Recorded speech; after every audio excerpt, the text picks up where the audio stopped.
Sir, നമ്മൾ വീടൊക്കെ വെക്കുമ്പോൾ ഈ കിണറിന്റെ സ്ഥാനം അത് എത്രത്തോളം അതിനൊരു ഇമ്പോർട്ടൻസ് ഉണ്ട് വാസ്തു നോക്കുമ്പോഴത്തേക്കും? കിണറിന്റെ സ്ഥാനം എന്ന് പറയുമ്പോഴത്തേക്ക് ഒരു വീടിനെ സംബന്ധിച്ചിടത്തോളം ഏറ്റവും പ്രധാനപ്പെട്ടതാണ്. അതായത് ഒരു വീട്ടിൽ ആ കിണർ കറക്റ്റ് സ്ഥലത്താണെന്നുണ്ടെങ്കിൽ സാമ്പത്തികമായിട്ട് ഒരുപാട് ഉയരങ്ങളിലേക്ക് നമ്മളെ എത്തിക്കാനായിട്ട് ഈ ഒരു കിണർ കൊണ്ട് കഴിയുമെന്ന് വാസ്തുവിൽ പറയുന്നു.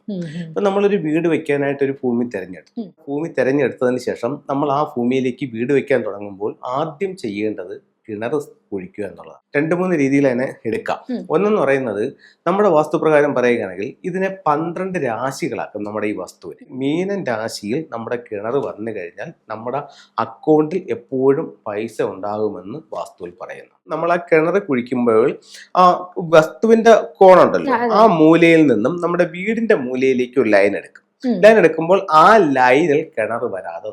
അതേപോലെ തന്നെ നമ്മുടെ ഈ ഭിത്തി ഉണ്ടല്ലോ, ഭിത്തിയിൽ 2 മൂലകൾ വരുന്നുണ്ടല്ലോ. ഇപ്പൊ വടക്ക് കിഴക്കിൽ എന്ന് പറയുന്നത് ഒന്ന് ഈസ്റ്റിലേക്കുള്ള ലൈനും ഉണ്ട്, ഒന്ന് നോർത്തിലേക്കുള്ള ലൈനും ഉണ്ട്.